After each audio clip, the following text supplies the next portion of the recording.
that if I was going to really get better, I had to be intentional. Getting older is automatic, but getting better is not. Hi, I'm Chris Godey. I don't know about you, but I know that I love to absorb content. There's so much free content out there. However, one challenge that I do have is that I often struggle to then take that content and put it into practice. I don't change the habits that I need to based off of the video that I've been inspired by.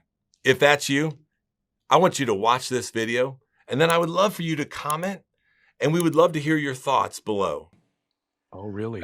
And one day, I made a decision he didn't like, and he said, "How could you make that decision after all I've done for you?" And all of a sudden, I realized, oh my gosh, Arnold keeps score. I didn't know that. I thought we had a relationship that didn't keep score. Then what happens? I'm in the hole. I mean, of course he's done a lot for me. So now I can't catch up. It becomes a thing of, okay, he did this for me. I did this for me. So I think keeping score is great for games. I think it's terrible for life. I don't keep score with Margaret. I don't keep score.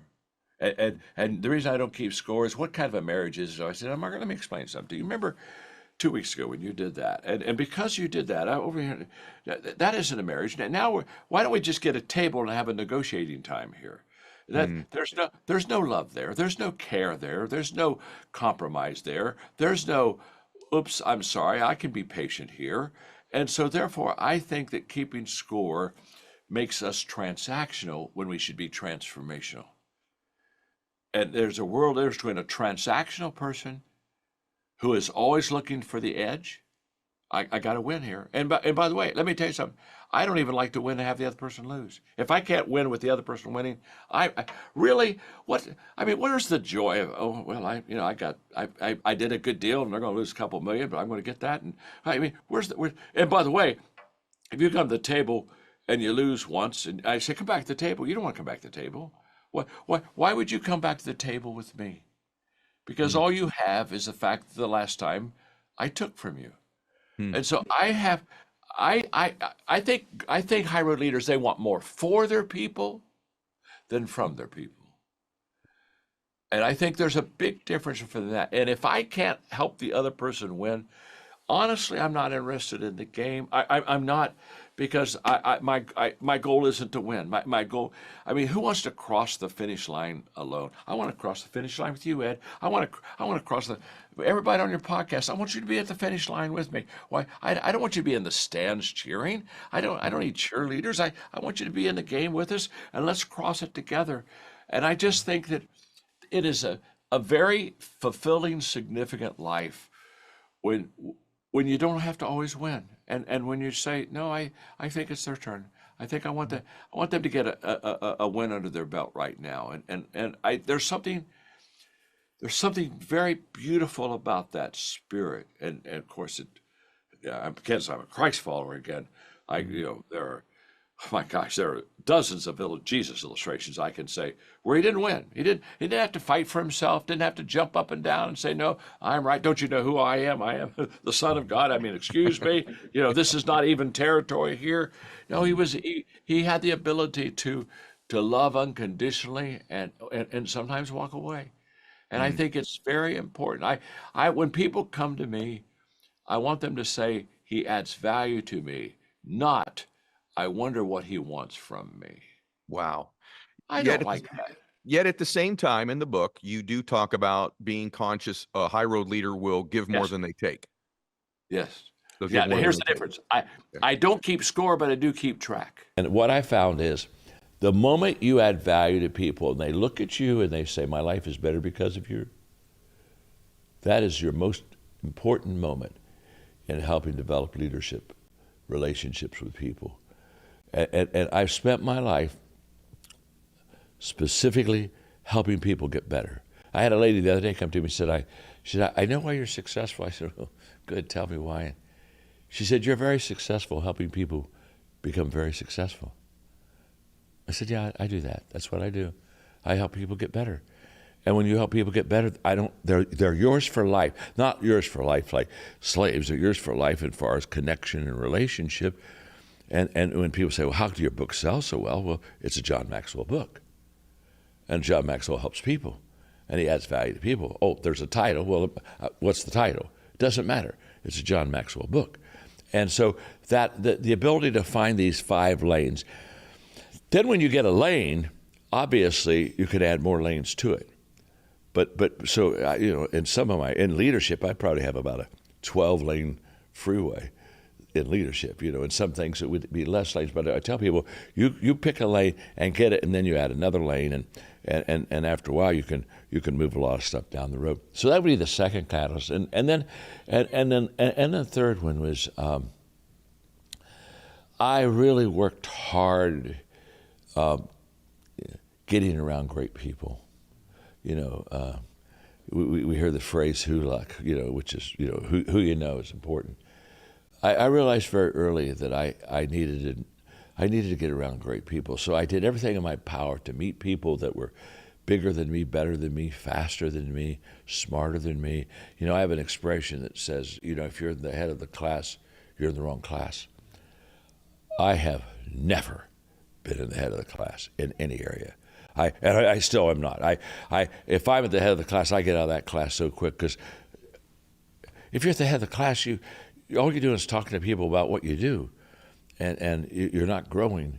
And so that's why I would like to be around people like you. And that's why I ask questions. I ask questions because you know things I don't know. And I'm not going to find out until I ask you questions. And I've never lost that appetite to be around people bigger, better, and faster than me. I'm uncomfortable when I'm the head of the class. I'm not uncomfortable leading anything, but I'm very uncomfortable when I look around and I say, wow, I think I know more than the rest of them, because at that moment, how are you going to learn more? And so I have been very passionate about jumping the fence, going anywhere I have to go to meet people and ask them questions, because I have this, when I'm with somebody and I don't get to ask them questions, I walk away and I think there was something they know that I don't know, and I didn't get any time with them to ask them the question, so I still don't know it. And that is very, every day I think, wow, I could have learned more if I could have just had a little more time with somebody and asked them questions and sat at their feet and take notes and applied it to my life. So I think those 3 things, as I look back at it, Dan, that's where I am today. That's how I got to where I am today. And they've never changed. It's again, back to consistency compounds. Every month I still have a learning lunch where I take somebody bigger, better, and faster than me. It's my favorite thing every month. And I buy their lunch. I don't even eat. I just got a list of 7 questions, and I ask them the 7 questions. And it's just, when I'm done, I look at them and I think, you have deposited stuff in me that's going to have a return. That keeps a leader's motives pure and right. If you and I are constantly saying, well, what's best for my people? Because whatever is best for my people as a leader, I should be doing my very best to provide it for them. But this is a terrific lesson on the fact that in adversity, if we have the right perspective, and this is a lesson on perspective, trust me. In fact, today and tomorrow, this is a part 1, tomorrow's part 2. This is a perspective lesson. What I want you to catch, though, is that without any question, the adversity that you and I are going through right now does have distinct advantages for us. That I know. You say, John, how do you know that? Well, it's very simple.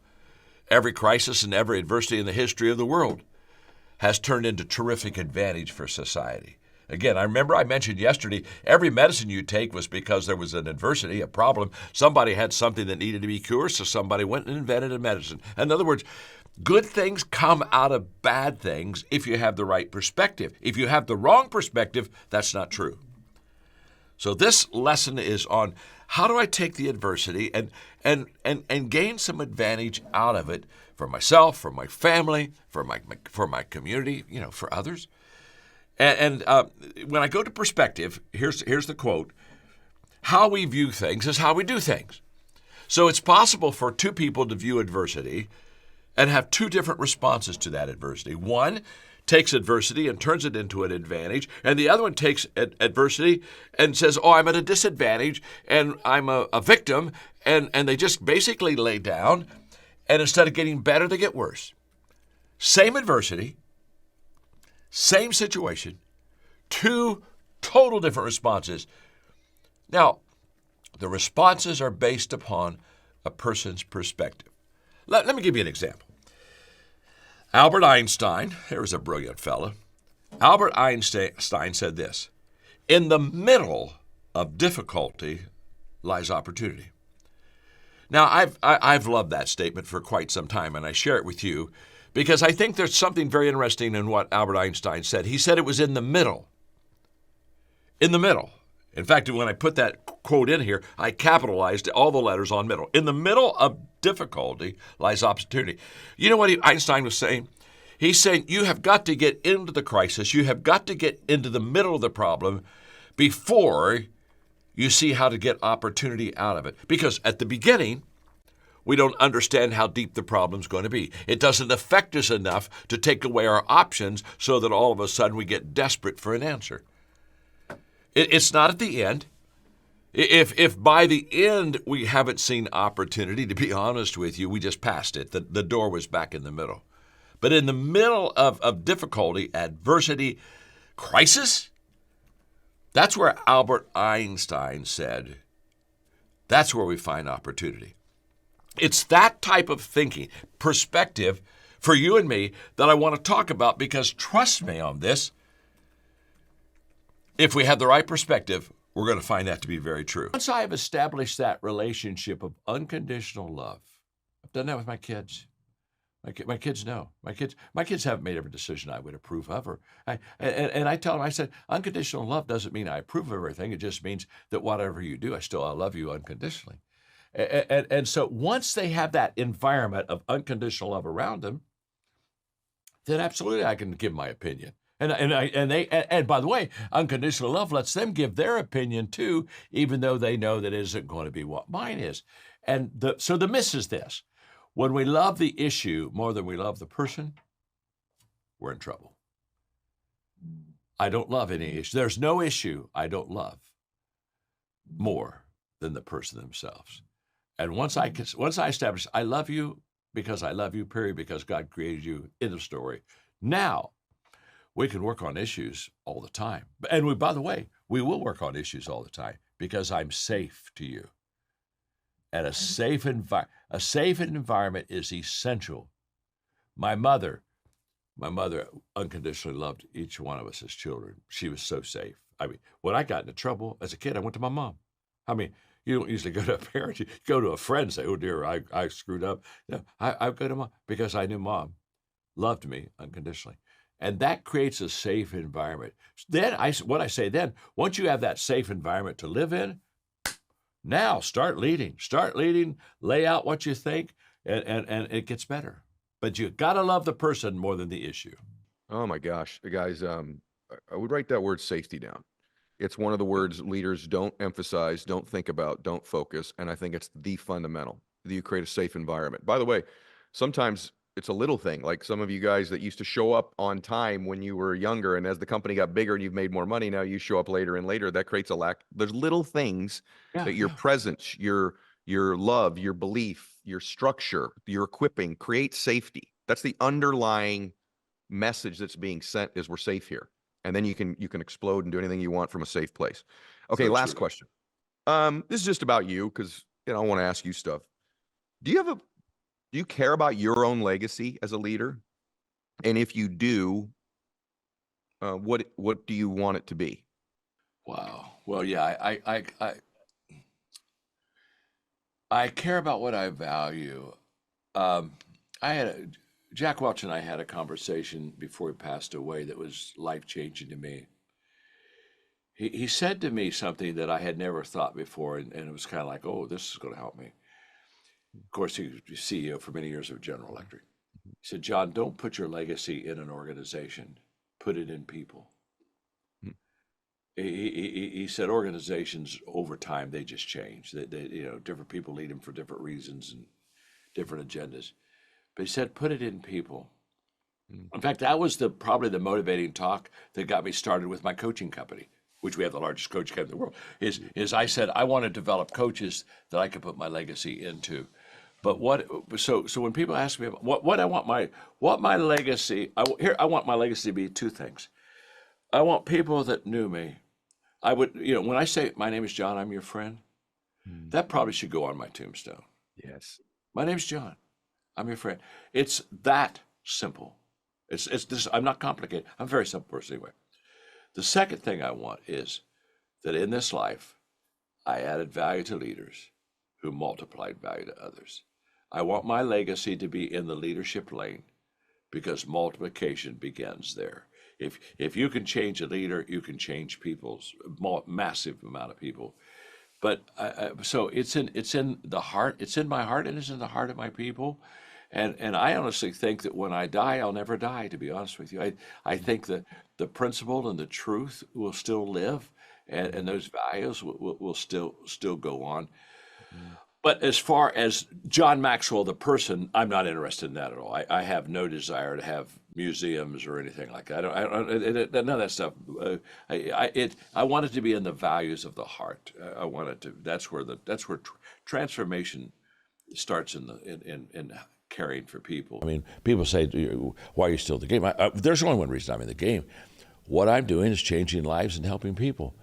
Why would I get out of the game? I mean, but if my game was golf, I'd get out of the game. But my game isn't. And so I love what I do, but I also love the people I do it with. And I always say that if you have the two loves, if you love people, in fact, I tell leaders, when you stop loving people, you really need to stop leading them, because then you start taking advantage of them. You get an edge on it you don't want. So I love people, and I love what happens when people learn what I know, and that is leadership, and it's just joy. I honestly could say I've never worked a day in my life. I mean, I woke up and I thought about us doing this today, and I just got a big smile on my face. I got to be with Dan. I get to be on the podcast. We get to talk about things that are going to help people, and here I am. And this isn't work. This is joy. And I think that I'm very fortunate. I don't think everybody has that, but I think I'm very fortunate and very blessed to have found something that helps people that I love so much. And so that's where, I mean, consistency is not hard. I mean, once you find something like that, you just keep one. Consistency is not hard. Getting better is hard. So I'm not just I'm not talking about repetition, consistency, like every day. No, I'm talking about every day, but every day there's improvement, every day there's growth, every day there's change that happens in a person's life. So I'm very consistent in leadership, but I'm very growth-oriented in every day I have to get better at it, because the only guarantee anybody's future is going to be good is that they're growing right now. I mean, there's no guarantee that tomorrow could ever be better if I'm not still growing and developing myself today.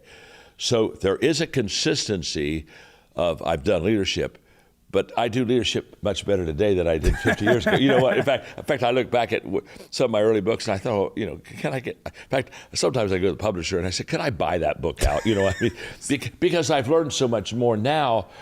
I look and I think, that wasn't near as good as it could have been or should have been. So there is a consistency as far as I've done it a long time, but I tell people, you can do something a long time, and people say they're very consistent, but that doesn't mean that you're really helping people. You've got to constantly grow. So I continue to do it, but I continue to do it better. And I am in love with better. I'm in love with growing. When I think about my journey on that topic of where I started and where I am today, same, embarrassed. Some of the ways I acted, some of the things. Totally. My gosh. When you look back on your journey, John, what are kind of like 3 moments that, like, who did you need to become to be the John Maxwell I'm sitting here with today from where you started? Well, it's such a good question, and really, I feel the same way. I tell people if they would have seen me in the beginning, they would all be greatly encouraged, because they really would be. My first book wasn't good. I mean, it just really wasn't good. It was my first book, but you're never good the first time. In fact, you're usually not too hot the second time either. But why do I keep doing it? Because I may not be good the first time or the second time, but I do want to be good sometime. And you're only going to be good sometime if you're working at it and you're practicing. If you have the privilege of leading a team or an organization, and you would love help with enhancing your leadership culture, maybe even developing some of your high potential leaders, just follow the link on the screen, and we would love to connect with you. I mean, I don't want to be personal, but he says, hey, give me a topic you want to talk. And he pulls his laptop. He's got 600 talks, like 600. Is that the right number? It was hundreds. I remember right on his laptop. I'm like, Mike, it's ridiculous. Yeah, pick up. Only old people can do that. Only old people. Takes a lot of time. Well, also, no, but also that he would share it. Yeah. John shares. He wants to add value. He's not afraid to tell you he need. A lot of leaders won't say I need you because they think that you'll take advantage of it. That's how they think. Or if I share with you what I'm doing, then you'll do it better than me. And John literally said to me, he goes, I share this stuff with you, Ed, because you'll take it and you'll make it better. Yes, that's right. And that's about adding value. That's huge. What's really huge? Am I in this for me or am I in this for people? If I'm in this for people, I want the best product for the people. So when I give you something I have done, Ed, you're going to make it better because you have gifts that I don't have. You have experiences I don't have. You have stories I don't have. You have perspectives I don't have. So what is beautiful is when you give something to somebody, like a talk or whatever, and say, it's yours.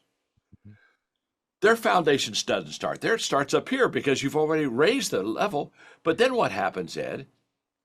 You keep growing. So to me, anything I have, you can have. Because what you take, and when you give it, whether it's in a book or in a talk, it'll be better than I ever gave it because I was the first. A pioneer knows they go break ground. But they also know the people who come behind them will do better. And they want them to do better. What kind of a pioneer would I be if I went out and found the land and came back and blocked it off and didn't want anybody else to find the land and just kind of held it for myself? Now, that's a kind of a small world. But you're exactly right. I do genuinely want people to take what I have and make it better. And it's theirs. It's okay. It's okay. And guys, by the way, because you know I'm such a fan of his work, everything he's saying is in the book. So the last chapter, desire the best for others. Right? It's exactly what he's doing when he does these. He lives these things. Okay, couple more things. This is one of the most remarkable, because we freelance this today, guys, just so you know, because we have this thing where we know, Holy Spirit's present and just it goes crazy when you and I visit. There's one thing you have in there that I was surprised was in there, but I'm glad that it is. And that is that high road leaders don't keep score. Yeah. And I want you to talk about that because there's other playbook where people go, I'm putting that chip on my shoulder and I'm going to use that somehow as leverage to some extent, but I want you to talk about that. Well, I think of all the things in that book, I think that's the most interesting chapter.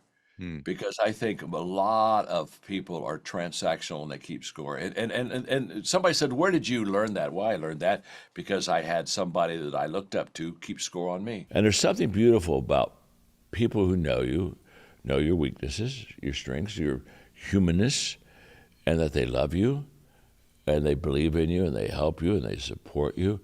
And we've laughed about that a lot. But I think it's very true that your inner circle of the people that are closest to you, they see your highest moments, but they also see your lowest. They see the win, but they also see the valley when you're going through some very difficult times. And I kind of love having people around me that care for me enough that, we can talk about it and work through it, and I can ask their advice. Last night at the table, I had I had her and I had Aaron, my content curator, and I was just asking them questions to help me become more aware about this, or what am I missing? And I find that they're huge assets because I really am not sure a person is self-aware. I think the self-awareness I have is because somebody came into my life that cared for me enough to deal with the blind spots for me. I think my self-awareness mainly is me asking my team to help me with my blind spots and the things that I don't see automatically. And I think we have to give permission to people to do that. I think people will not share honestly with you unless you really want to hear from them And, I'm 77. I look at my team all the time and say, now, look, if you see me starting to slip, you raise your hand. Because my observation is people stay too long. I mean, look at athletes that, they play 2 or 3 years after they hit their peak. And I don't want to do that. And I think people stay too long because they don't have somebody tell them that they're staying too long. And I want people around me to talk to me and be open and honest with me, because I want to do it right and I want to do it well, but I don't want to start sliding and yeah, I just think that they can help me in that area. I want them to help me because I need it. And whatever is bad, I started to say, I make it better, I make it worse. And that's why you don't want to have a negative life stance. You want to have a positive life stance, which goes to the summation of all of it. Statement number 6, therefore, I choose a positive life stance. One of my early mentors in my 30s basically said that there's a difference, John, between a problem and a fact of life. He said, John, a problem you can fix. A fact of life is out of your control. The crisis, to be honest with you, is a fact of life. It's out of our control. Now, we're absolutely trying to do things such as social distancing and good things that will help contain it and then slow it down and stop it, and that we're wanting to get through this process. But there are certain things that are facts of life, and we basically can't control them. That's just what they are. But there are the things that we can control. And what I want us to hear very clearly is this. Just because we're in a bad situation doesn't mean that it has to be all bad. One of the greatest leaders, I think, of the last century was Nelson Mandela. And I had the privilege of being in South Africa several times, and on my last visit, they asked me if I wanted to have a private tour over to Robben Island where he was imprisoned. I said yes. The condition was that they could bring a reporter with me, interview me, and publish what my thoughts were. When we got to the island, everything was closed down that day, and I just met, when we got there, one of the fellow prisoners of Nelson Mandela, and he gave us the private tour. And I'll never forget, he shared with us all of the difficulties of being in prison, and how Nelson Mandela, when he came, they take away your name, and they just call you a number from that time. You lose your name. And I went into the prison cell, which was only about 8 by 10, where Nelson Mandela was there. He just had a mat on the floor and just a window maybe this wide with just the bars. And he looked out into a prison yard. And there was nothing good about that cell. He worked in a rock quarry in limestone and constantly had hard labor. And as they showed me all these things, in fact, when I when I came out of his prison cell, the reporter asked me, he said, John, what are you thinking? And I looked at her, I'll never forget, I looked at her and I said, I spent 10 minutes in this prison cell by myself where Nelson Mandela spent years. And I looked at her and I said, you cannot imprison greatness. They could put Nelson Mandela in a prison cell, but they couldn't stop his incredible, beautiful thinking of what could be and what should be. They couldn't hide his dreams from him or hold his dreams away from him. And so here's what I said. At the end of that day, as I was on the boat going back to the mainland off of Robben Island, I wrote these things on lessons learned from Nelson Mandela. Number 1, our surroundings need not control our spirit. He never allowed where he was to control how he would think. Secondly, people who devalue us don't determine our value. They may take away his name and give him a number, but he didn't take away his name. He didn't give himself a number. Number 3, dreams can be birthed in the daily grind. In fact, it was in that limestone area, there was a cave that to be honest with you, the soldiers wouldn't even go in. It's where people went in to do their business. And that's where Nelson Mandela met with about 6 people every day on the inside because the guards wouldn't come. And they would talk about the dreams of taking South Africa and ridding it of apartheid. And it was an incredible story, but it was birthed out of a terrible place.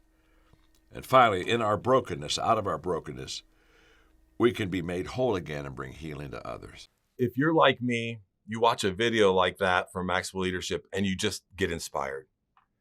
I love how it's so practical. It just makes a lot of sense. But here's the challenge. We have to commit to each other. We have to commit to change, both in our personal lives and also our professional lives. Looking for more information about the Maxwell Leadership Certified Team? Follow the link below to learn more. We can't wait to hear from you and add value to your lives.